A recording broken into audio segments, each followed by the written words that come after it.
do it. But it just is done. Hello, everyone. And welcome to AU4H Radio's Real Talk. I'm your host, Kshir, and I'm here tonight with my two best friends, Lee Roberts and Laurie Ann Smith. Hi, Laurie. Hello, everybody. Hi, Sissy Lee. Tonight, we're doing something a little bit different. We have our dear friend and co-host, Laurie, in the hot seat. I hope that she's ready. We have a lot of questions to ask. But first, we're going to go over a few comments. Everyone really likes the comment portion of the show, so I thought we could just share a few. I'm loving the new format. Thank you, ladies, for being a voice for children.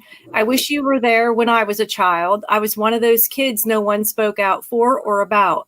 I suffered in silence for years, and I, too, try to be a voice for children, but I'm not as brave as the three of you. Leroy, Philadelphia, Pennsylvania. Thank you for standing up for children. Terry, North Carolina. Do you fear repercussions of speaking out on such a high platform? Child abuse, child rape, incest, and child killers are such a controversial topic. Allendale, Allentown, Pennsylvania. Donna, I read an article about you last night in the newspaper. Do you think it is fitting that they still call you controversial after 15 years? And do you ever see that changing, or you changing to be likable, so to speak? Debbie, Newcastle, Pennsylvania. And we also had a few about self-care. We have a lot of people asking if we're going to do any self-care shows. And a few of the comments were, each of you are beautiful women. Will you be doing shows on beauty and self-care? Linda, Pittsburgh, Pennsylvania. Lee, I love your short updo. Who is your stylist local in Crestview? Sharon, Crestview, Florida. Laurie, your eyes sparkle. What eye care products and makeup products do you use? Lindsay, Calgary. Donna, beautiful hair and skin. Donna, beautiful hair and skin. What products do you use to keep looking so flawless? Carol, State College, Pennsylvania. That was sweet, Carol. Thank you. And will you be doing shows on beauty products? Jennifer, South Beach. We actually are going to do more of like a Wellness Wednesday. I'm sure over time we will cover certain things. So that people can see like some of the little secrets that we do or don't do. I don't think any of the three of us are real big on products or makeup. We're just kind of us, natural. But, well, Laurie, are you ready? We're going to get you in the hot seat. I am ready for this. Absolutely. Okay. This is the 10th year anniversary of Laurie's first book, A Life of Death, The Redemption. And it just went in re-release with Northern Books. And she has generously donated all proceeds of the sales to Advocates United for Humanity. And we are grateful and very blessed. So, Laurie, first question. This is the 10th anniversary of the release of A Life of Death, The Redemption. How do you feel 10 years later with the release, being re-released? And if you could, would you do anything differently? It's a good question. Actually, I'm excited. I'm still just as excited about it as I was when I first had it published. Like, I started out writing a public-facing blog that was called Not So Fond Memories Growing Up in an Abusive Household or something like that. And you had seen it, Donna, and another friend of mine who's an author, Tammy Bain, she saw it. And the two of you were telling me really simultaneously within about a week of each other that I should publish it. Mm-hmm. And I was like, I was just writing this public-facing blog because I wanted the world to know what happened to my siblings, to know what happened to me. It was more really about my siblings, my brothers, and what we had been through. It was just to get it out so that I wasn't carrying this load by myself. And there was many reasons I actually started writing that blog, but when it was suggested to be turned into a book, I was like, really? I wasn't an author at the time, and they were like, no, it's Donna was like, it's worth publishing. You should publish it. And my friend Tammy said the same thing. She's like, you need to publish now. And I'm like, she said you could reach more people, and I'm like, well, that's I guess so we did, and we published it, and it really made me feel empowered as a survivor of abuse to tell my story, because it's all 100% true. And the reason, like, I was very honest in that book, in all my books, because I have to live with myself. I wouldn't be able to live with myself had I told a bunch of lies and mistruths about what happened. It just, for me, truth is everything. Yes. And so I was very comfortable with what I had put out there because it's the truth. And it felt very empowering to do that, to not be keeping that silence, all of that pain inside. It was actually the first step in my healing journey, was to just start, getting it out there so that I didn't have to carry it myself anymore. It was on a page in a book, and at the time, I didn't know how many people would be reading it or if anybody even would, but it was very empowering to hold that book in my hand and actually be able to say, the world's going to know what happened, and the world it's if they choose to read it, are going to know what happened to my siblings, and that was very important to me. So I felt very empowered by it, and I still do today. I'm glad that I'm so thankful for you, Donna, and for Lee to take the time to and push it to get that relaunch going for me, because I really wanted the books to be back under Northern Books. Originally, they had been because Donna was my first publisher, and Lee was one of my first editors. So, Yes. The two of you were the ones that put my book out in the first place, right? And so, it just really feels good to have it relaunched and republished again under Northern Books. That makes me very happy, because I know, like, the funding, I always wanted the funding to go to stop and prevent child abuse. So I never wanted the money for those books, any of the books I've written. So this is what's so important to me. It's very empowering for me to be able to do that. And it makes me feel that something good can come from a bad situation. So Yes. yeah. Yes. Do you think telling your story helped you on your own personal journey to healing? Yeah, most definitely. And even if I hadn't gone public and I had just journaled it and, never let anybody see it, I think it was just getting it out of that secret silence that had been pushed down, shoved down for so long, was allowing it to come out onto the paper, or was on the computer actually, typing this stuff into a blog, but it was just not carrying that load by myself anymore, It did. It was a huge part of my healing journey. Absolutely. Well, sometimes, like, if you're having a really rough day or a bad day, and I know I've had several, and I've called you, and when I'm done, I always feel better. And I feel like if you get it out, you always feel so much better. Like, once you get the negative energy out, or you bring it to light, or you share with someone, that, and I can understand how that can be very empowering, especially the story you told. Personally, I thought your story was amazing from the first time I seen it on your blog. And from the minute I saw it, it was like, this girl has to get published. She can't say no. She has to share this story. Because so many people, people don't realize, but so many people are helped by these stories. And if they see someone else being strong and feeling empowered, then they too feel that they can be empowered. And I think that's really important that survivors share their story if they're comfortable, because a lot of survivors aren't comfortable. But people like you that are comfortable and that share your story, I just think that that's such a wonderful thing, because it helps so many people. It truly does. Yeah, absolutely. And I had seen other people, other survivors of abuse had written their stories, and I had read them, and, not all of them, but some of them. And it was very empowering, to know that they could do it, that they made it. When I first started my healing journey, that was very important for me to see what other survivors had been through and what they had come through. And I mean, I could empathize with them, and I could, I understood how hard it was for them. So seeing them making progress on their healing journey, and in their writings, with sharing with especially the survivor community, it was very, very empowering.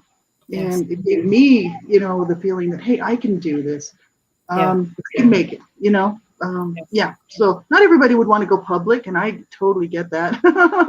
I did it for many reasons, and like I said, it was something I had thought about before I did. I considered the consequences, and I realized that there weren't going to be any real consequences to be coming out publicly with it.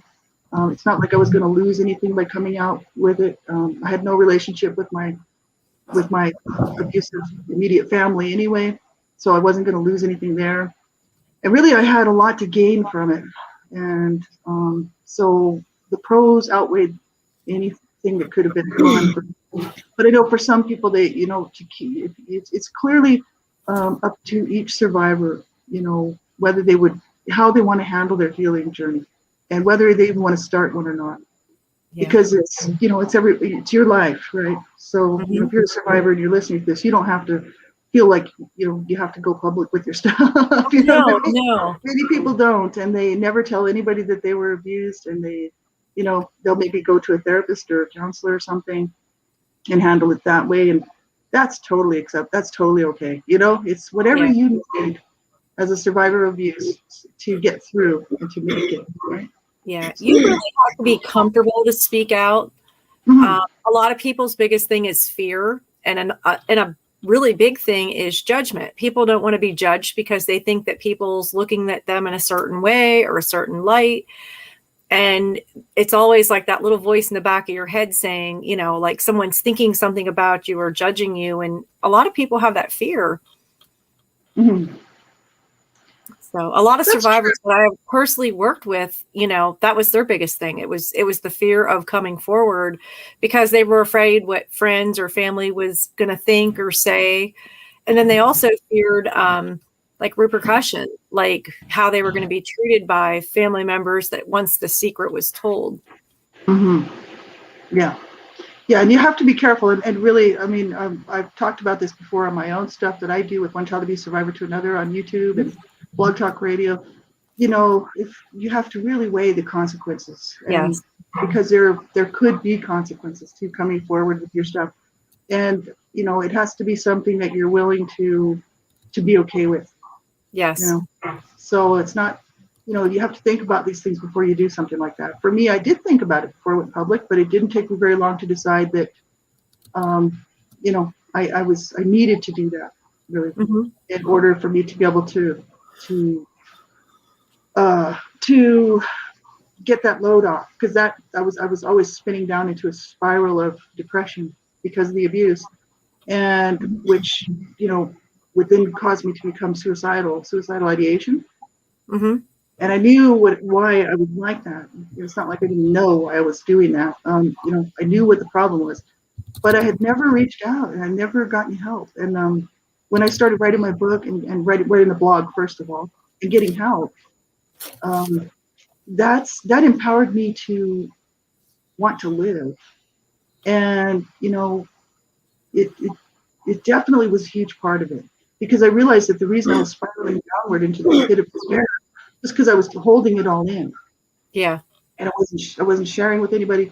I really never told very many people about my past, just a few odd people, a few things, but I never really went into any detail. And I was holding this pain and this anguish and this all this horrible stuff that needed to come out, right? But like I said, you don't have to do it publicly. You can there's other ways. On a support group. I mean, I did do some of that in the beginning. So there's all sorts of ways you can get help, right? Like Lee and myself, you have a very strong faith and relationship with God. How has your faith helped you evolve over the course of the last decade? And do you think that your faith played a major role in your survivor journey? Absolutely. That's really the reason why I'm still here today, to be honest with you. When my dad was one of my abusers, and he was a Christian. So I did not want anything to do with Christianity. I was angry at God because of the abuse. I actually described that in my books, talk about it quite a bit. Mm-hmm. And I believed in God, and I was very angry because I was like, where was God?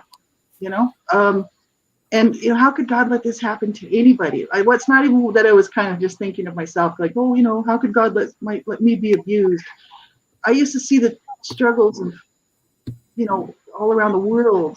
I've always sort of thought that way. My mind always goes around the world, not just my local situation. And I thought, why does God allow this? So when I was especially a teenager, I had a real problem with God, and really because my dad was one of my abusers. So I didn't want anything to do with God, and I ran from God. Right? I believed in him. I just didn't want anything to do with him.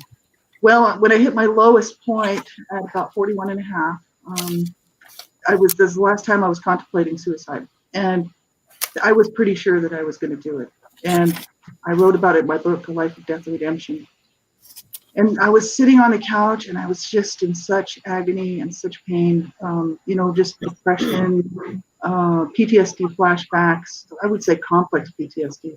I had body memories of the abuse, and, just the tapes playing around over and over and over again of all the abuse that I suffered because I had gone into a depression and I wasn't able to pull myself out. And I was thinking, I can't, how long can I do this?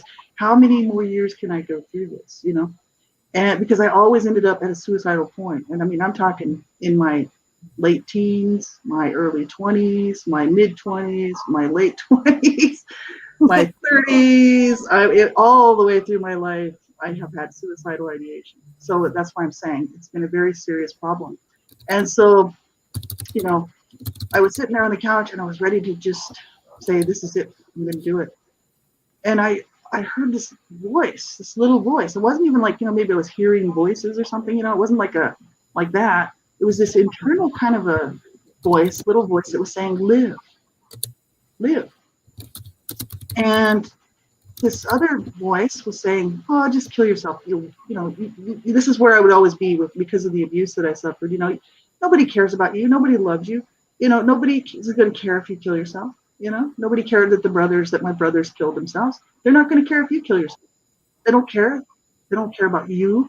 And so, this is where I would go, to these horrible pits of just despair.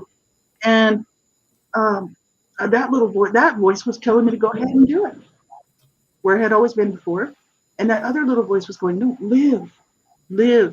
And I thought, that has to be God. That has to be God telling me to live. Because I knew for sure that God is the creator of life, right? He's not the evil one. He's the creator of life. He's love. He's goodness, right? I knew all this, right? Growing up in a westernized Christian, community and home, really. Even though it really wasn't a Christian home, I knew about some of this stuff, right? And I just realized that was God telling me to live. So I put down the screwdriver and I canceled my plans for killing myself. I said, I'm going to live. And that's the first time I realized, because I was sitting there and I thought, how long, like regular people don't do this. I've obviously got a problem. It's not like I didn't know why. I mean, coming from the abuse that I suffered, I knew what had put me there. But the issue is I was like, why am I not getting help? Why am I not reaching out? I seriously need help. You know what I mean? So I got busy, and for the next month was just gonna do life. And I'm like, I'm gonna do life, and I'm gonna live. And this was long before I started writing my book or any blog or anything like that. This was a couple years before that, actually. And I had an experience that was just so amazing. It was a month after I got to my lowest point that I had ever been. And I made a promise to God that night that I didn't really mention, that I would never attempt suicide and I was going to live, right? So about a month later, I had an experience where I really felt that the Lord, because I'm a Christian, that God was there and he was reaching down to me and he was telling me, pass up your burdens to me. That is what I'm here for. Mm-hmm. And I was like, oh, hallelujah. And I got so happy because there was such a wonderful spiritual experience. So it's my faith in God, my trust in God is really what's getting me through, as well as some really good friends. Obviously, you and Lee are a big part of that, Donna. Oh, thank you. You keep me going, and I have other friends too who are very dear to me, who keep me going. And so it's a lot of things that in my life that have come together that keep me going, keep my faith strong, and it's really wonderful. I don't mix my faith with one child abuse survivor to another. The show that I do on YouTube and that I did it on Blog Talk Radio with my spirituality, because survivors of abuse many times will, and I was there, they won't even listen to somebody who's talking about God because they're so angry, they're so hurt, they're so wounded. And I get it. I know because I was there. Mhm. Okay? So I totally understand. I would not have listened to somebody. It's not like I would have been mad at them and been, calling them names or being rude or hurtful to them just because they were talking about God. I would turn the channel and I'd be like, I can't listen to that because I was so angry at God. And so I get that, right? So I don't mix my spirituality with one child abuse survivor to another. I keep it very separate for a really good reason, because I wanted to reach out to all survivors, no matter what their religion is, no matter what their spirituality is. Even if they're atheists, I wanted to be able to reach a lot of people, Yes. not just a Christian-based group, right? And so, I don't mix my spirituality with that. Like, I am a very, very spiritual person, and I'm daily in the Bible, daily in prayer, and that's the only reason I'm still here today, because God got a hold of me at the age of 41 and a half and said, live. Yeah. Live. I I'll never forget that. Never. Yeah. I bet that was quite the experience. It was. It really was. I know you have prayed with me and you've prayed for me. And I'm like you. I believe in the power of prayer. And I always say I have a conversation with God. A lot of people say they pray. I say, I had a conversation with God, and he and I have a lot of conversations. And I do think that faith can play a big part in any role. It just has to be given the opportunity. But I do understand why you keep it separated from your shows, because there's people out there from all different genders, all different, forms, and everyone needs to hear they're important, they're valued, or that there is help available. So I completely understand that. Lee has a few questions to ask you, so I'm going to turn it over to her. Before I ask the couple of questions I have for you, Laurie, I want to say the power of prayer. Prayer is the most powerful thing in the world, and I have It is. been the receiver of miracles, of answered prayers. I have witnessed it in others. So it's incredibly powerful. And definitely being angry with God, that's definitely understand, where was he? Why didn't you save me? Why didn't you stop it? Why'd you let it happen? Before I ask the question that I have, did you ever have a time when you had difficulty calling him Father or God? Just for a lot of, I know personally, it's like I couldn't call him Father. I couldn't use the word God, Father.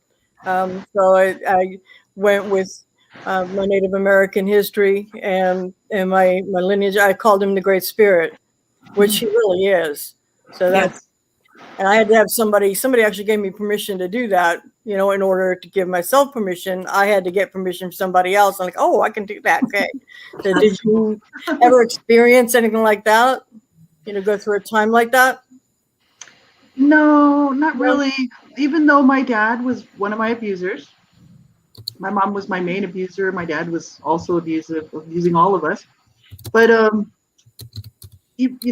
never had a problem with calling God Father or looking at him as a male figure.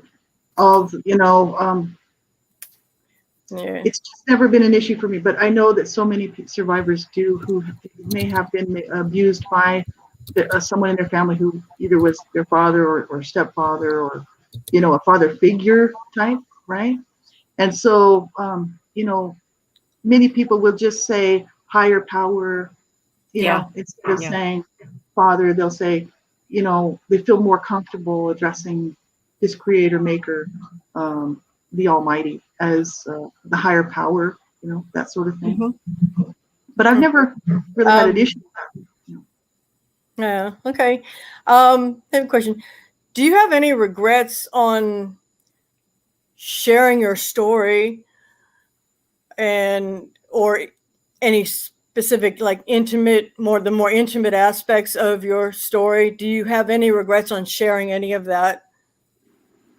No, that's a good question, and I Yeah. don't have any regrets because Because you allowed yourself to be pretty vulnerable. And we do that when we share our stories. So it's like, yeah. yeah, Um, yeah. No, no regrets. I really, the One Child Abuse Survivor to Another, The Journey, that's the book about the CSA child sexual abuse. It was definitely hard to write. It was hard to put that on paper. But the thing is truth is everything. And Yes. seriously, if to smooth over abuse and make it seem like, we don't want to offend anybody, so we can't make it real. We need to like smooth it over so we won't get too graphic. It's like, no, what happened to me was graphic, horrific, Yeah. and that's the truth, right? So I wanted the truth to get out there. Now, in doing that, that does make me vulnerable, right? But I'm very confident in my abilities to, because I didn't write anything that was untrue, I don't have to try to go back and remember what I said. Yeah. Yeah. See, that's the one thing about the whole thing that's actually good for me is I don't have to sit there and try to remember, oh, what did I say about that? Because it's just the truth, right? Truth is really horrific sometimes, right? And that's why I wanted to be so graphic. That book is definitely adult material, One Child Abuse Survivor to Another, The Journey. It's an explicit book. It's got sexual violence in there. And that's about me suffering child rape, which was violent rape. It wasn't a game. It wasn't set up as a game. I wasn't groomed or anything like that. I was just violently raped. I was tied up, bound, and gagged and raped, right, by my brother, who was 13 years older than me. So he was 21 and I was an 8-year-old girl. And I used to be very small, tiny, just like a normal little small girl. And the damage done was unbelievable. And so, caused me to be barren and caused me a whole lot of problems. And, psychologically and in every other way, spiritually, sexually, in every other way. So I wanted to be real and honest about it. That book was hard to write. It's hard to read. But the thing is that if we don't really, if we don't truthfully speak about these things and we just sugarcoat it, it's never going to be. I think that's a disservice to abuse survivors and also to abuse victims. It is. Because there's a lot of children who are suffering abuse who won't make it. They die. They're killed. You know what I mean? And so I think when we sugarcoat abuse and make it sound, not so harsh, not so damaging, not so hard for the ears to hear, it's kind of like, well, that's a disservice to abuse victims and abuse survivors. So I'm just like, no, let's tell it like it is. And I agree with you. Yeah. The three of us, we don't sugarcoat. No, we don't sugarcoat the truth. The truth is the truth, and there it is. Blunt. I can't imagine not being able to have children. Especially after being violated so horribly as you were. I've been blessed to have one, and I lost, a couple of others, and that was difficult enough. If you had to do it, if you had to do it differently, do anything differently, would you still write the book, A Life of Death, The Redemption, the way you wrote it, or would you go back if you had the chance and change any aspect of what you shared in that book? No, because it's been republished a few times, and I've had to go back and look at it and and make sure that it's the editing, because editing is always an issue. You can have 1,000 people edit a document, and there'll still be something wrong with it. Yes. So editing is hard, and there'll be something there that's wrong, comma or someplace.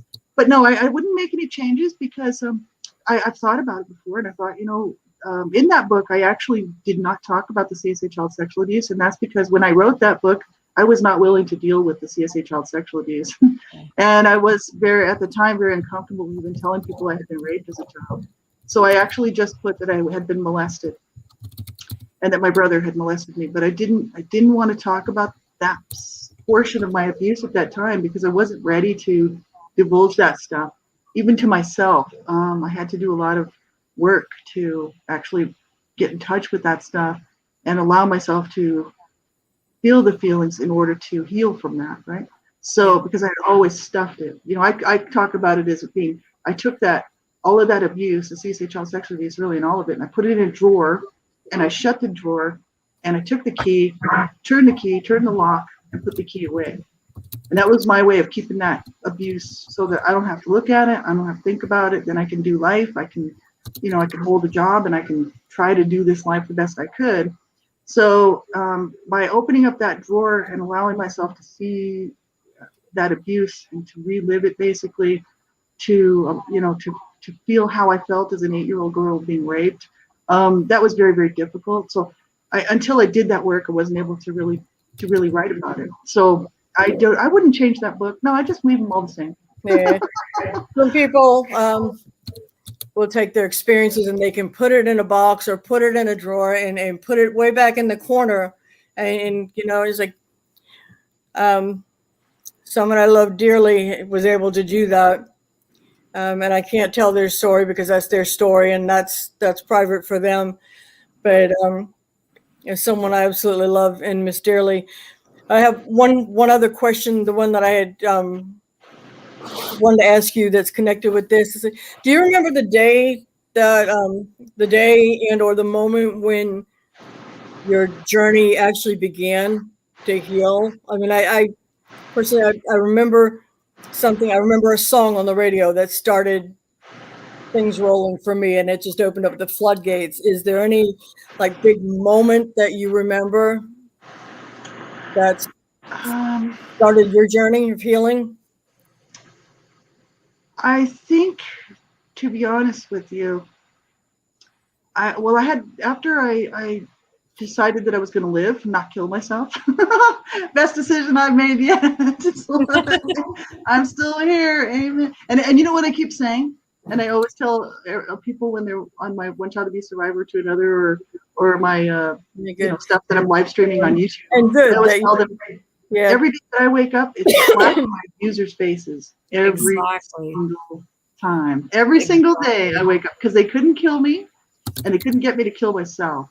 And so that's why I'm always telling people, do not be destroyed by your past. Don't let those abusers win this fight.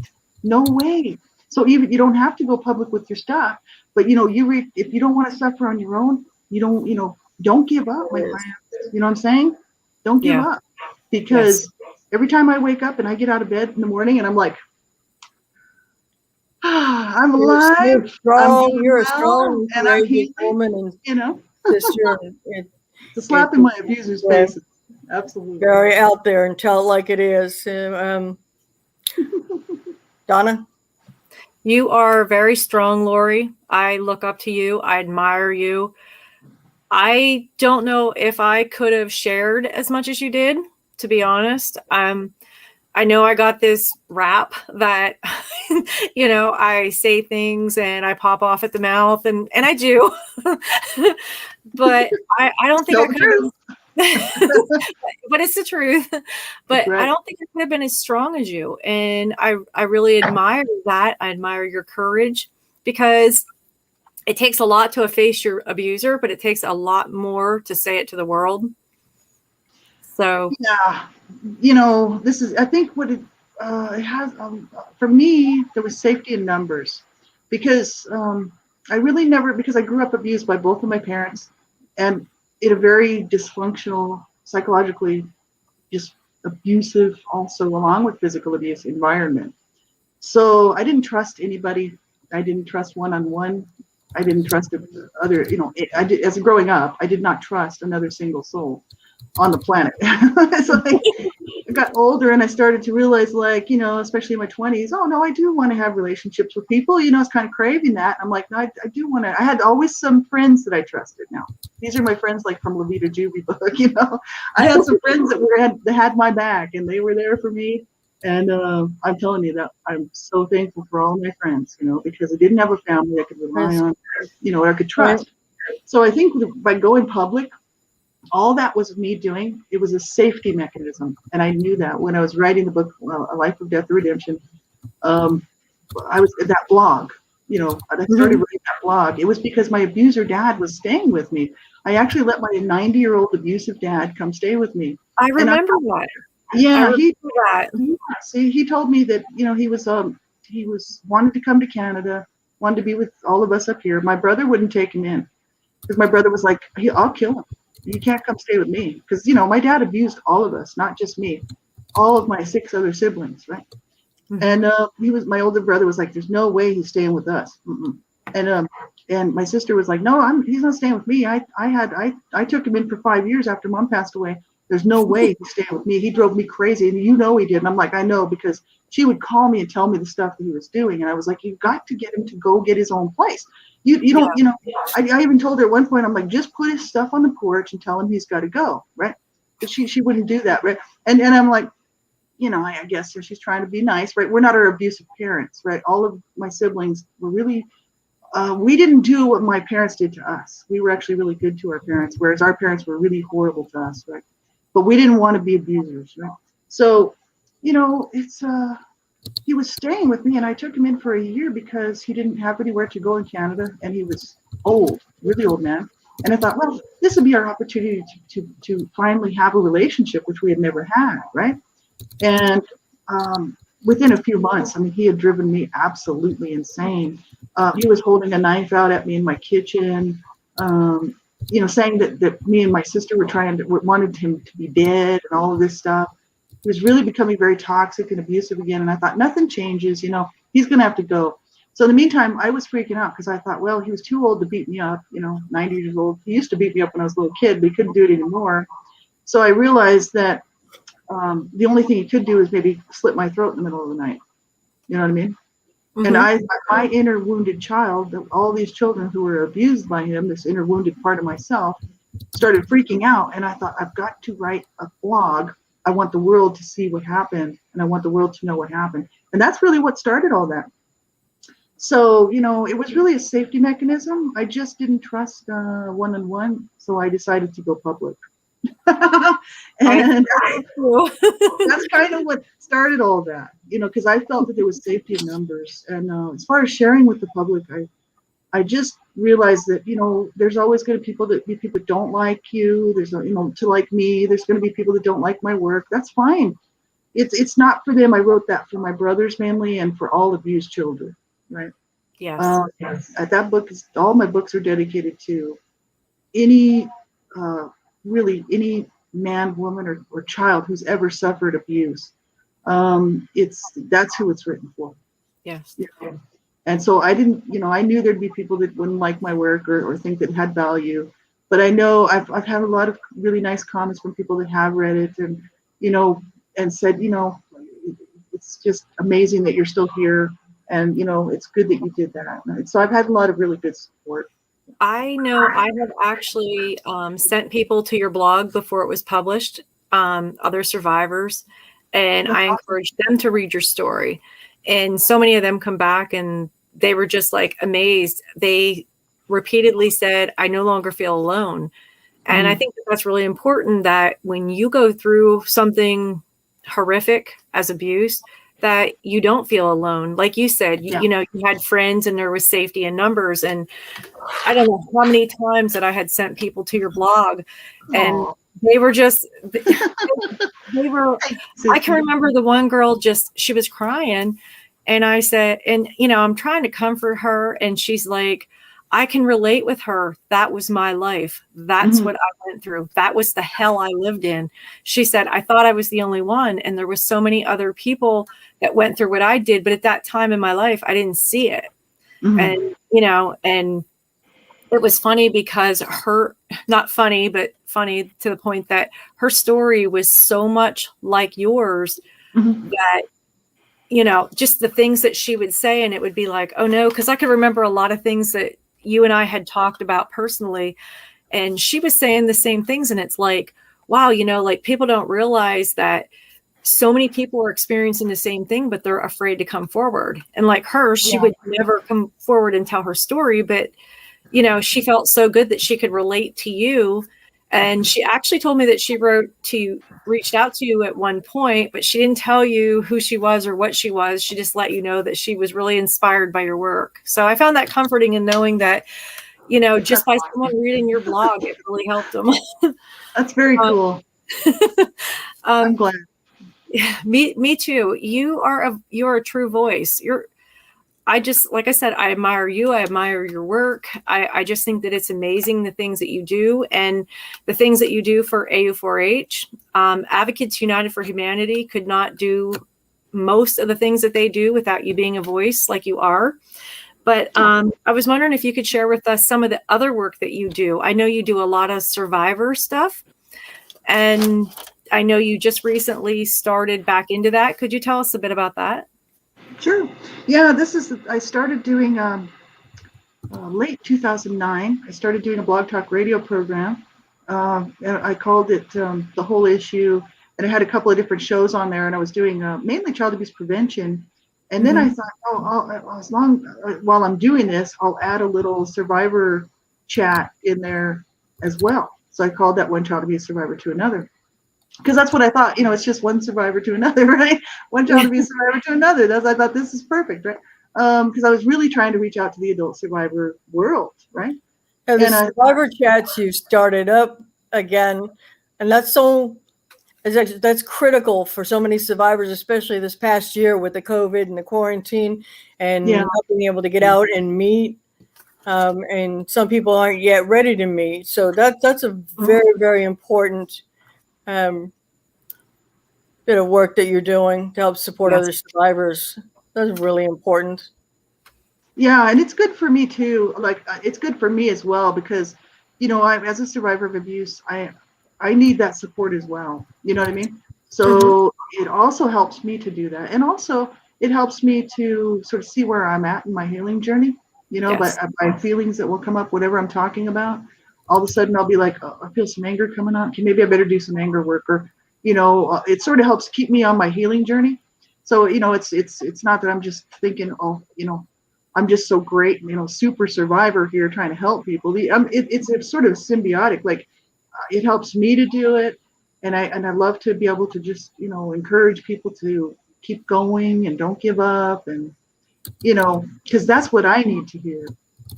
You know what I mean? That's what I keep doing in my own thing. It's like, let's keep going. It's going to be hard.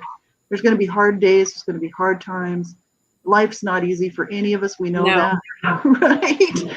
Even people who weren't abused have hard times, right? So, I mean, life can be challenging. And as abuse survivors, we quite often have even more of a difficult time because we're coming, without the coping skills necessary to get through a lot of stuff.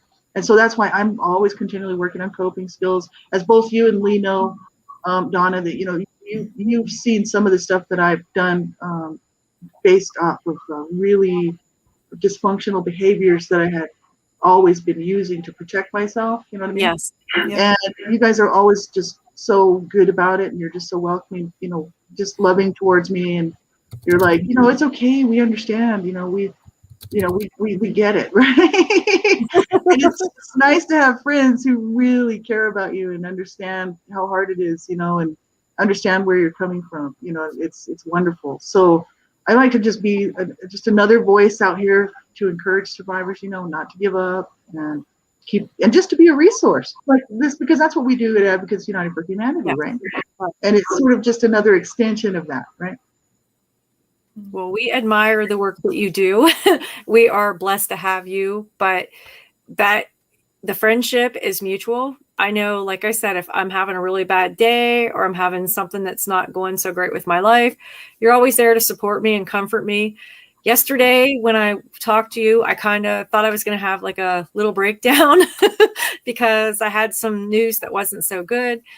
And you saw me through, and just having someone to talk to and be there for you and have that support, that means the world. So I can understand how important, like, other people, especially in a survivor group, what it is to have someone just to talk to, just to have someone be able to relate with them or say a few kind words to them, because most of the people that we deal with, they suffer from abuse. A lot of it is emotional abuse, and they're not used to really hearing any kind words. It's always put downs or, nasty comments or words. And, we know words hurt. I mean, I say to people all the time, be careful what you say to your kids and how you say it, because, it sticks up here, and you can hit someone or smack someone, and over time they forget. But when you say mean, nasty, hurtful things, it stays right here and it doesn't go anywhere.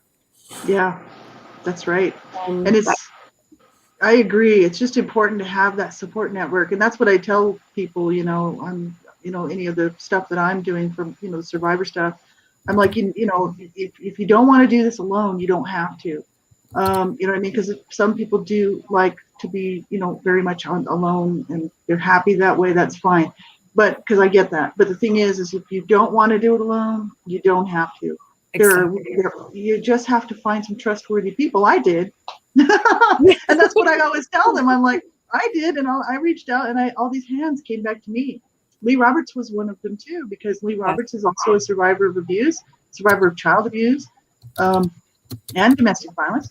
And Lee Roberts was like pulling me along too, along with you and other people. And they were like, you can do this. And it really gave me a real feeling of empowerment. And it was like, I can do this. And, finding some good friends makes the world a much better place, let me tell you. It really does. It's hard to find the support, and the support is critical. It is so critical to our survival. And that was actually part of the next question I was going to ask you, is about there being someone or something that helped you get through the toughest parts of your healing journey. Like for some people, I really didn't have any good friends to do that, but I was blessed with an amazing service chihuahua. That another time. But do you have anything similar to that? You said you did have some good friends. Did you? Yeah. You have any other type of support when you had the toughest parts of your journey? This is it. I did. The friends and your faith in God. Yeah. And I had, like, my husband was very, very much a part of that as well. He passed away 2.5 years ago, and August 4th, 2018. I miss him dearly. He was my best friend. He was my best supporter, really. I mean, of course, he's my husband, right? He loved me unconditionally. He knew all about me. A sweetheart. He was. I'm so glad that you were blessed with him in your life. I really am. He was such a blessing, and I tell you, like, he wasn't abused. He couldn't really help me in that department because he wasn't abused. But he knew my story. He knew what had happened to me, and he didn't try to fix me. He didn't say, you need to be fixed. He just let me be me, and he loved me for me. And I just thought that was so awesome. He loved all my little weirdnesses. You know what I mean? That's important. It is. And he really got me. He actually found my humor. He understood my humor, my sense of humor, which was wonderful. And, because, it's great when you find somebody who gets your humor. You know what I mean? Mm-hmm. He's just a nice guy all the way around. I mean, nobody's perfect. Like, what I'm saying? He's not, some Mr. Prince Charming. The issue is like, he was just there for me. That's all there is to it. When I was writing those books, he didn't see them until the end of finished results. And then he read them, and he was like, I'm so happy for you. Anything I was doing with my healing journey, he was very happy about. Like, started doing the blog talk radio stuff. He was happy about that. Hooked up with you and Lee. We were doing all that stuff with DTR, all the old volunteering stuff that we used to do back in the old days. He was happy about that. He was always happy that I was making progress in my healing journey, because he knew, what I had suffered and how hard it was for me. Because I had met him when I was 29 years old, and I didn't start my healing journey till the age of 42. So, that's better part of 12 years of suffering through, where I would go into these bouts of depression. He couldn't really help me. He didn't know how to help in that regard. He was also terminally ill, so he was very sick. Yes. And, I didn't want to, hurt. I didn't want him to hurt, in other words, for me, because, if I was hurting, then he was hurting, right? So I would, I would just keep this stuff silent and just cry silently in the dark in the middle of the night in the living room. But he knew I was suffering. He really did. So when I started my healing journey, and got on that stuff, he was so happy for me. He was just like, I'm so happy. He said I could see the difference. And as the years rolled on and I started getting better, I started feeling better. I started to learn to love myself, which was just amazing. Get rid of the self-loathing, the suicidal ideation, really, and just started to actually enjoy life. He was so happy for me. So that was one big thing. Having friends, really good friends in my life, I'm just going to say it, like you, Donna and Lee, who have been here for me from the beginning. And you've just always been here. And it's wonderful to have wonderful friends. The two of you have been such a huge part of my healing journey. Just to know that even if I mess up, you're still here for me. That's awesome. You know what I'm saying? So I have somebody that will stay with you through all of that is really, really special. Those are rare gems. Yes. And, good friends. Yes. Good those are people rare that actually really care about you. Right? Loves you no matter what. Yeah. Stick with you through good and bad. I mean, that's what relationships are all about. That's how you, it is hard as a survivor, though, to trust again. It is. It is very hard. Some never trust. Some are never able to trust.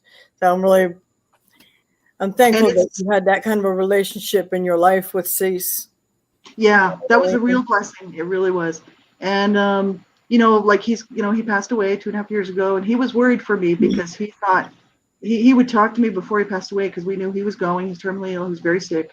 And he said, I don't know what you're going to do. He was a little bit concerned because he thought, I don't want you to go, spiral back down and start maybe, self-injuring or suicidal stuff. He's like, what are you going to do? And I'm like, I'm just going to keep going, hon. I'm going to keep going. And because I want to honor his memory. You know what I mean? Yes. So it's for me too. It's mainly for me. But also, I'd like to think that he's looking down from up there. He is. and he's happy that I'm keeping going. You know what I mean? Because I told him I would. And then he told me, he said, well, I'll be waiting for you. And I'm like, well, I'll be waiting for you. Yeah, true love, man. That's true love, right? And I'm so thankful that I got to find real love, right? Yes. So he was a huge, huge part of my healing journey. Even though he, couldn't, like I said, he was just there for me, just like you guys. So I think it's just finding people who will support you and even, just accept that, hey, you're not perfect. We all make mistakes and be there for you, right? That's so important. It really is. It is. It is very important. Important. Cease was amazing. I love Cease. The biggest thing is us talking on the phone, and I would say to him about the Yankees, and of course he wasn't a Yankee fan. Blue Jays. It's all about the Blue Jays. and we would always agitate each other. Course. But he always let me know how much he cared for you and how much he supported you, and that really warmed my heart because I knew that he had your back and he loved you as much as we did. And that's a blessing. True love is a blessing. And if you get love of any kind, whether it's through a relationship or friendship, you better hold on to that tight because that's rare, very rare. That's right. Absolutely. And I thought, when we first met, I didn't trust him. See, I didn't trust anybody. Like I said, I didn't trust anybody, and I didn't trust myself because I was always making these horrific, crazy, decisions for myself that would get myself into trouble. And so I didn't trust myself, but I trusted myself more than others. Yeah. Sorry. One last question for me before I turn it over to Donna to wrap things up.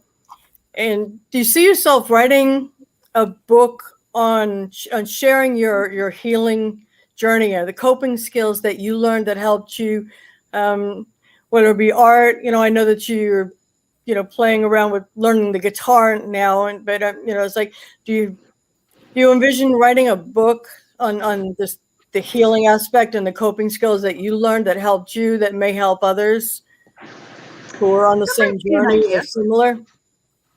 Yeah. I have actually, we talked about that. coming? Yeah, that would be wonderful. I look forward to that. I know a lot of people will too. I sort of ran the idea around a little bit, and because I thought, that might be helpful. I know Donna was talking about that with me too.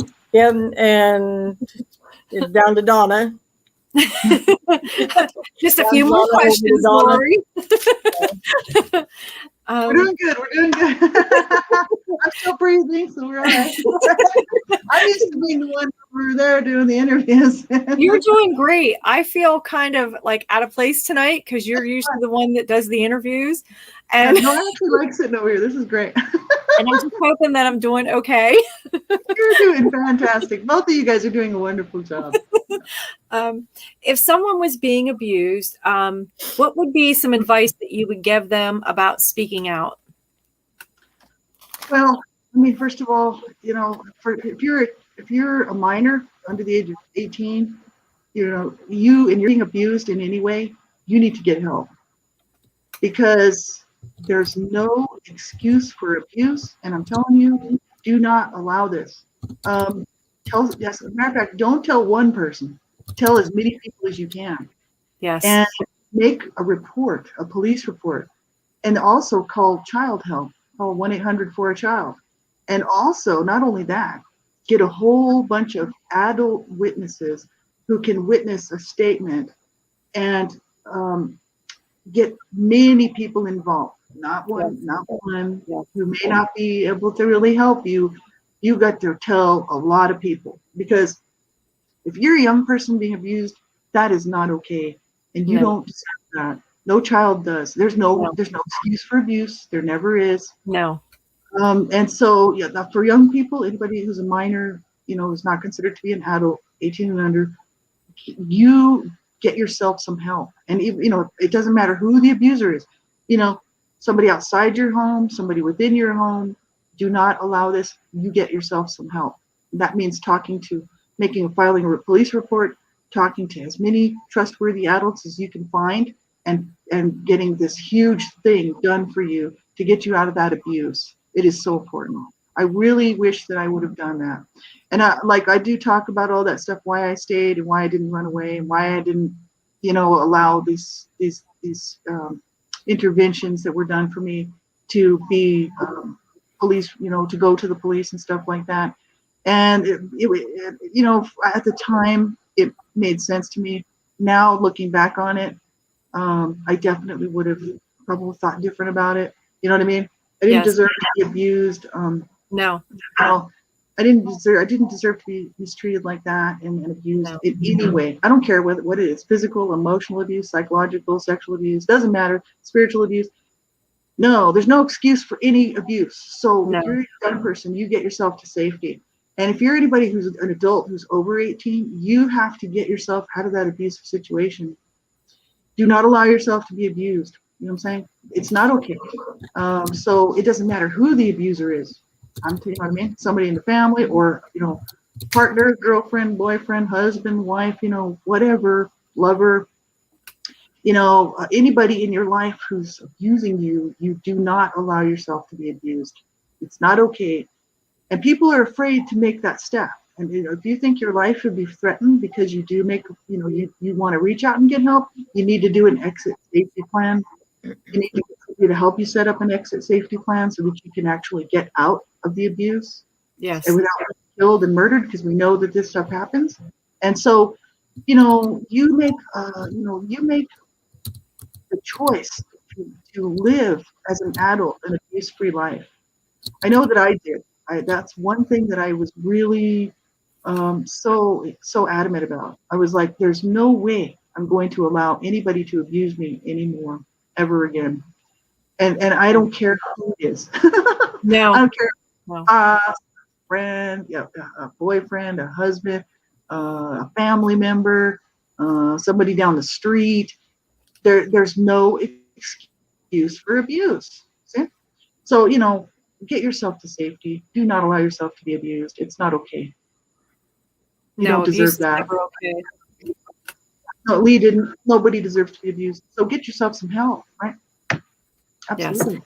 And the last question is, I just recently lost a friend to suicide, and we did speak a little bit earlier about suicide.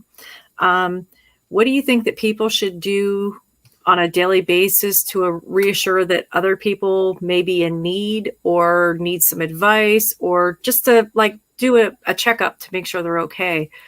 Would you suggest a daily, a weekly? How would you go about that? You know, I think it sort of depends on the situation, because for some people that may trigger them to actually want to commit suicide more than they would have. I think it's sort of situational dependent, on the situation and who the person is. I think it's just letting people know that you are there for them. What was really cool was when I was working, I know you were part of this too, Donna and Lee, that when I was working on the One Child Abuse Survivor to Another, the journey about the CSA child sexual abuse, which was really hard for me to do, and that writing that book and actually working through my healing journey in order to get this stuff out, because I wanted to actually finish that book and get it done. And it was a journal basically that I was writing, but I had people calling me daily to check in on me if they didn't see me online, for instance, because we'd be on Facebook or whatever, or online somewhere on one of our social media stuff. And if people didn't see me like that day, they'd be contacting me because they knew that I had suicidal tendencies, right? And so it was really great to have that. It didn't bother me that people were doing that. It was actually nice to know that people cared enough about me that they would actually phone to see if I was still alive or not. And Yes. so I think that's really wonderful. For me, it wasn't an insult at all. I was really grateful for the support. And they wouldn't call and say, are you planning on killing yourself? What they would do is say, hey, I didn't see you online today. How are you doing? Yes. They just find out how my day was going. How are you doing? Are you okay? Is there anything you want to talk about? Can I just be a shoulder? Can I be an ear? This is the kind of support that I had going through all of this stuff. See, so it was really wonderful. Maybe why I've made so much progress and actually I feel quite good these days.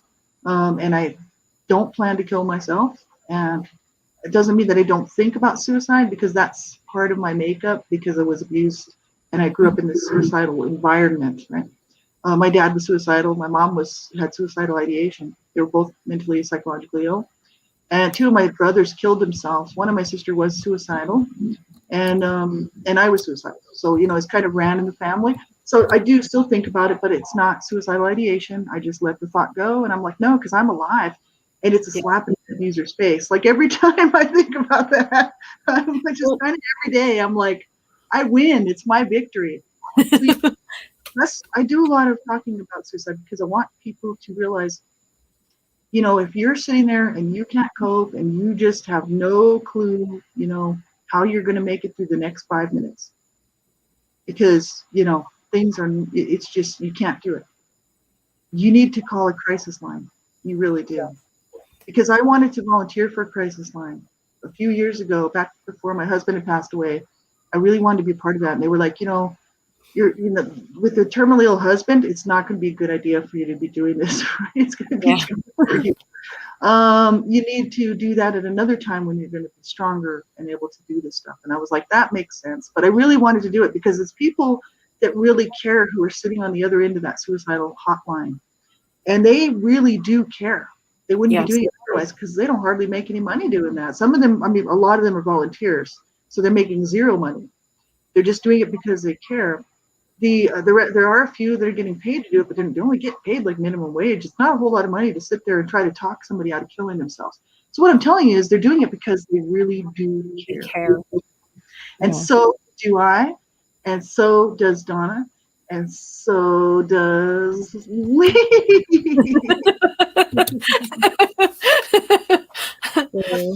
Yeah.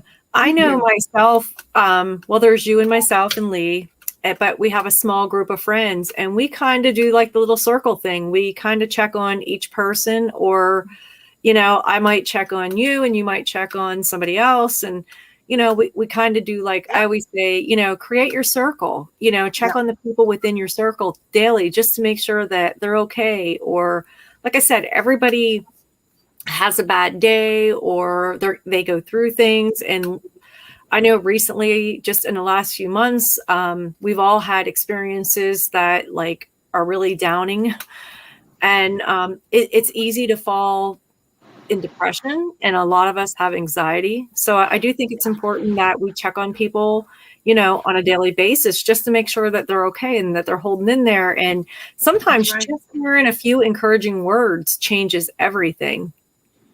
It does. I think what it is, it's just knowing that somebody actually really cares about you. Yeah. That's the thing.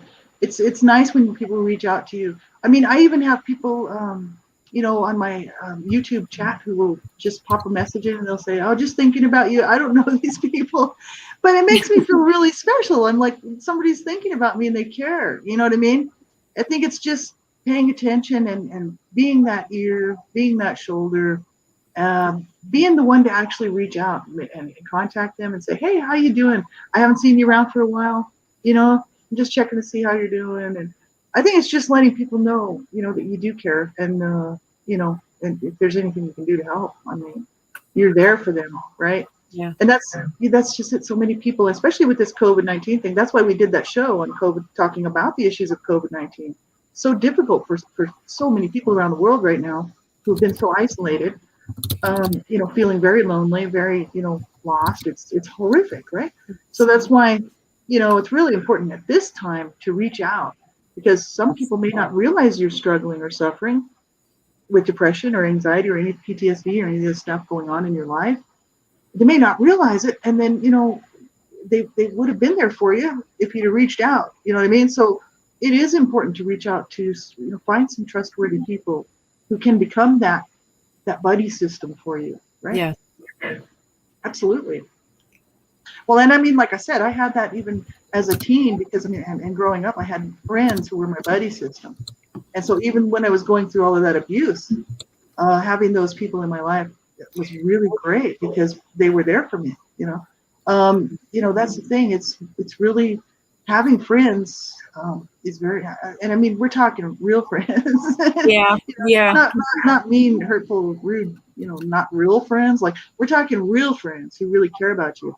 Those people are a very important part of life. And coming from abuse, any type of abuse, it is hard to trust and open up. But you have to then, I mean, like I say on my stuff, you have to set boundaries. You have to do the boundary work, do all that stuff, and learn how to do this stuff, right? So that you can Yes. have a good life, right? Yes. Whatever it is you want to do with your life, right? Laurie, can you tell us where people can find A Life of Death, The Redemption online or in bookstores? Yeah, you can find it. It's out there now. we just did a relaunch of my books, and they've got some new covers. Two of them actually have different covers. They're slightly changed a little bit, but they're close enough where you can still tell it's the same book. We didn't change the inside at all. It's just updated to show, with the new publishing information and stuff. But the writing, the book itself is still the same. And that makes me happy, because that's exactly what I wanted to say. You can get it on Amazon. I've got, actually, I did put some links, but I'll make sure I include some more there on the description. I just put some links to some articles that were out on our AU4H radio blogspot, the blog that we're doing, and other things. So if people want to get a hold of them, they can. All of the proceeds are going to Advocates United for Humanity. For all of my books. So any books that's bought, that people buy my book, all the profits are going to programs that stop and prevent child abuse. So this is what has always happened with the money for those books. But I'm really glad to say they are going now to Advocates United for Humanity. That makes me really happy. And because that, to me, that's what makes me feel good about this whole thing. Because, I still, it's not like I used to be, where the abuse was just so overwhelming. But the issue is I still know I was abused as a child. I just have to look in the mirror and I can see it. You know what I mean? It's like that stuff doesn't go away. You know what I'm saying? So I remember, what it was to be abused. And the thing is by having that money from those books go to work to stop, prevent child abuse, make something good come out of something bad. And so that makes me really happy. So that's, I know it does. No, I don't want the money for those books. I want that to go to help stop and prevent child abuse, which makes me extremely happy. I know it does, because the whole time throughout the process, she just kept saying that, that you really wanted it to do something special. But I would like to share with you that Lee and I had a talk, and we are going to use all the proceeds from your book this year to the Community Kids Watch program in memory of 9-year-old Anson. I know that your heart went out as well as ours, and it broke over losing Anson. Yeah. It's a tough subject. I still get emotional. I still cry when I think about it. It was just too close to home for me. I've traveled. I've seen a lot. I've done a lot. But when it's like in your own backyard, in your own community, it's devastating. I mean, I get lost for words, and that doesn't happen very often to me. But it's very hard. We would like to thank you, and we are very honored for you to be a part of the organization and AU4H Radio's Real Talk. This show has been phenomenal. We are getting so much great feedback, and I'm so excited because I kind of feared being on the radio again after all these years, because it was a little break for me. And I'm hoping that, I get back in the swing real quick, and I come back with the, as they say, controversial me. I'm not so sure, though. I think I'm mild down. I think I'm mild down a little bit. That's right. We have all been very very open about how we feel about things, whether people want to call that controversial or not. We're just speaking our truth, and it's been such a wonderful thing. Like I said, because we bonded so many years ago doing the volunteering that we were doing to stop and prevent child abuse and to help survivors of abuse. It's always been part of our mission, and with Advocacy United for Humanity, that's part of it as well. So it's not all of it, but it's part of it.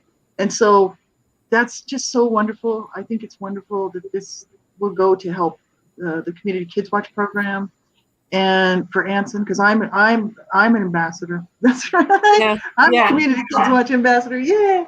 And the thing is it's so important, for children out there, children who are losing their lives tonight. This is why we talk about this stuff, because I could have been killed by that abuse, that I suffered. It could have been me, right? And then you would have seen my little picture on there from my little, 7, 8-year-old, 9-year-old, 10-year-old with that little smile on my face, and everybody been going, oh, how sad, how tragic, Do you ever think that people think that child abuse is like a rare instance, or it only happens occasionally? Do you think that people don't take it serious that child abuse is actually an epidemic, and there's so many children losing their lives each day? Yeah, I think some of it is that, and I think because I think people tend to gloss over. They don't pay much attention to the headlines because they're so disturbing, and a lot of people just don't care because they're like, who cares? This is somebody else's kid, no big deal. It doesn't mean anything to them. I don't know how people can be like that, but I know that I'm sure there are people like that, and that's, hey, whatever your thing is, you know what I'm saying? Yes. For me, it probably is because I was abused, and I watched my siblings be abused, and I thought, this is not, it's not okay what people are doing to their children. No. Abuse is not okay.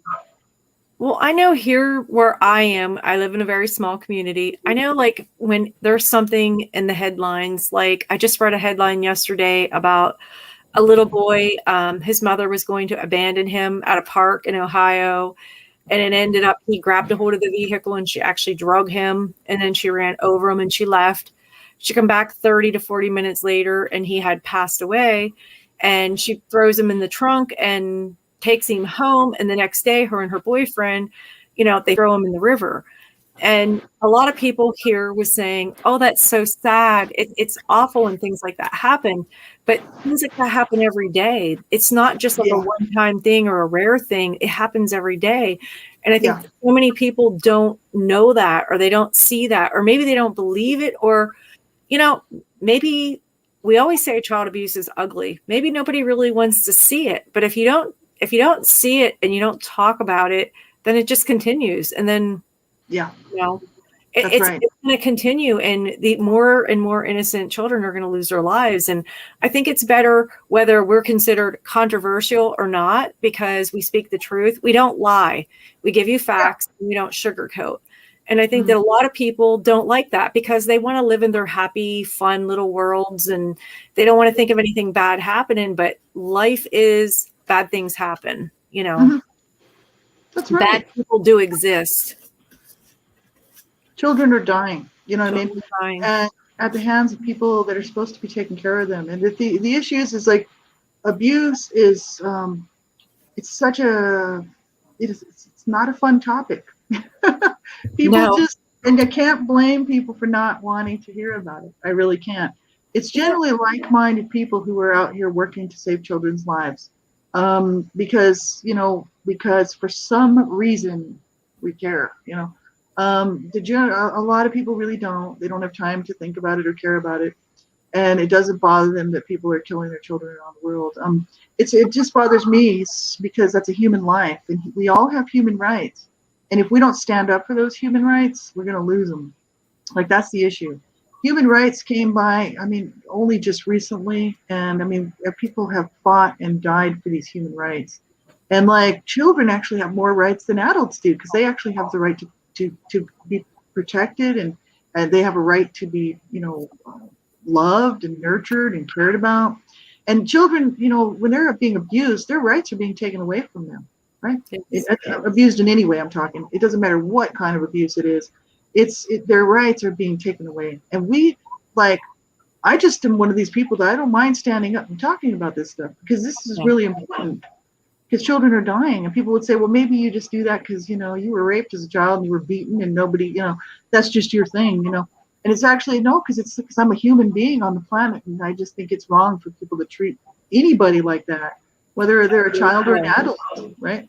So it's, I'm against abuse of all types, and I'm against abuse of any type, against an adult or a child or an animal. So, as you know, Donna and Lee, we're always talking about, animal abuse prevention and stuff as well. Look at all.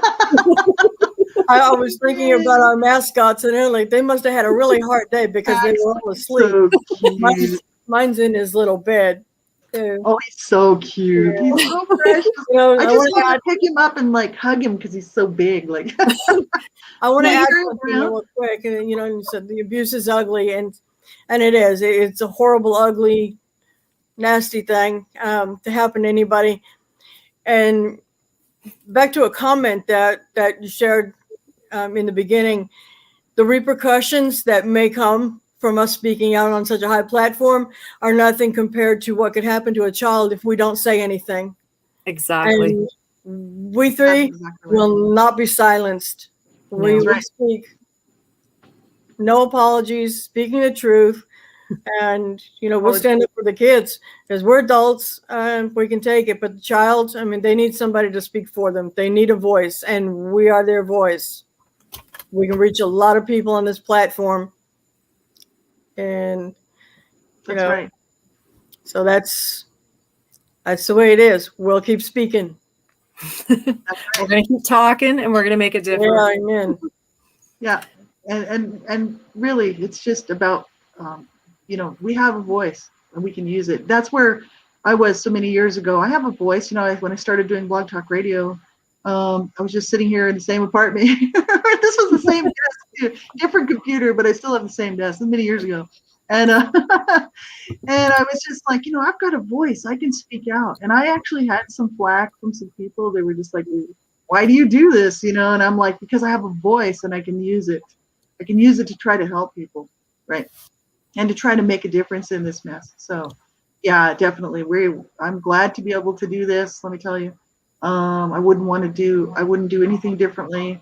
I wish I could do more. We all can only do what we can do, what we have, right? Yes. But I think as long as we're all doing something and using our voice, it does make a difference. Absolutely. Yes, it does. Yes, it does. Well, Laurie, we want to thank you for allowing us to put you in the hot seat tonight.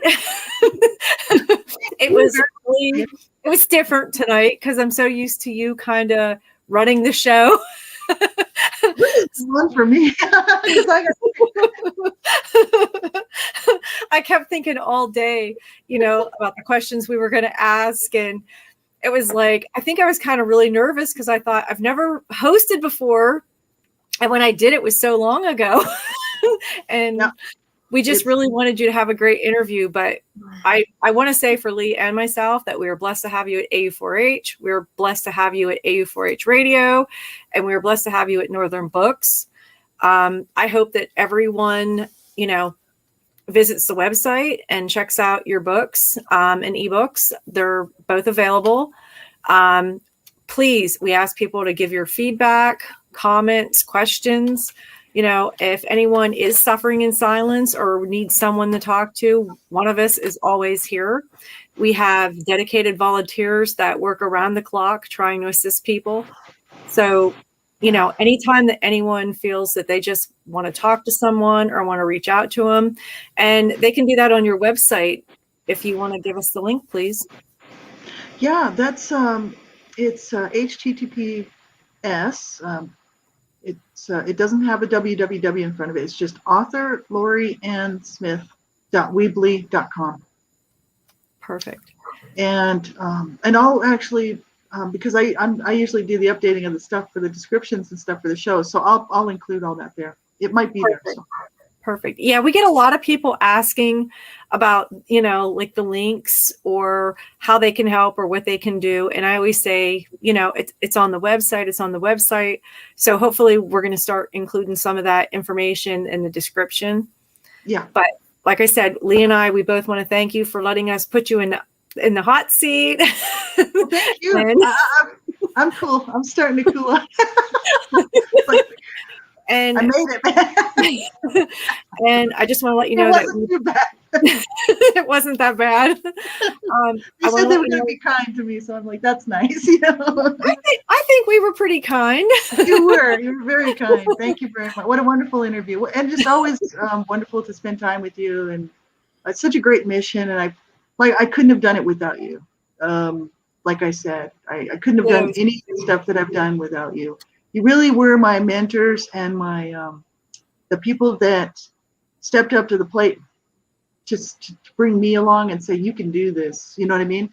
And so really I owe you a debt of gratitude that it's just, it's I'll never be able to pay it back. So what I do is I try to pay it forward. And I just thank you. I thank you for all you do to help other people too, not just me, because it's not just, that Donna and Lee help just me. They help a lot of people. Let me tell you, there's a lot of people that would be able to sit there and say, that's right. They do.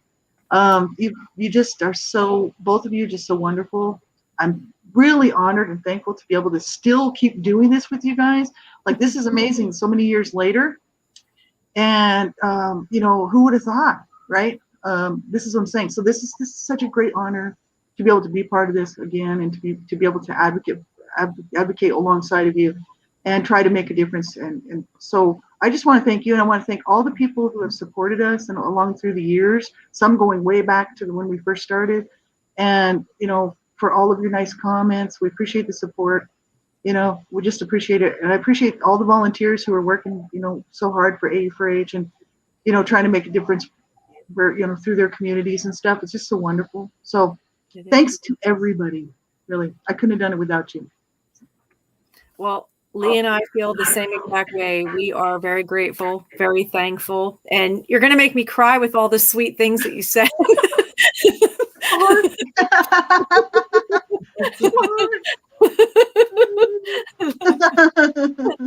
But we are very thankful that you joined us. We're very thankful that you let us pick your brain. And we're very thankful to be a part of the relaunch. I read the book over. I actually read all three of them. And as I'm reading it, it seemed like I found new things that I kind of forgot about, like about your story, about your journey. Mm-hmm. Like, I know your story like the back of my hand, so to speak. But as I was reading through some of it, I thought, wow, I forgot about that. And it showed me how strong you were and how much courage you had to come forward. And I'm blessed and proud to be your friend. Thank you very much. I really appreciate that. And I feel the same way. Same way about you and about Sissy Lee. We're all sissies. Sissy Donna, Sissy Lee. I feel the same way about you. You are my sisters and you are my friends. And I really thank you so much. Because, you know, I think, quite honestly, I think you're my biggest fans. We are. And I really appreciate it. I really do. Thank you so much. And you really encourage me to keep going and to keep, you know, just plugging along. And, you know, I appreciate it. You keep me going. Thank you very much. You're welcome. And I just want to thank everyone for tuning in and joining us tonight. We will be back next week, 9 p.m. Eastern Standard Time, live on YouTube. So join us and smash that like button. That's right. Smash it. Subscribe. Hit the subscribe button. Share it. Share it. Get it out there. All right. So that's it. That's it for us tonight. That's it. Again, thanks everyone for joining us, and we hope you tune in next week. And thanks for all the listens on the podcast. We are grateful. Everyone, Yes, have a good night. Thank you. Thank you so much, everybody. I appreciate it. Have a great night. Take good care. See you next time.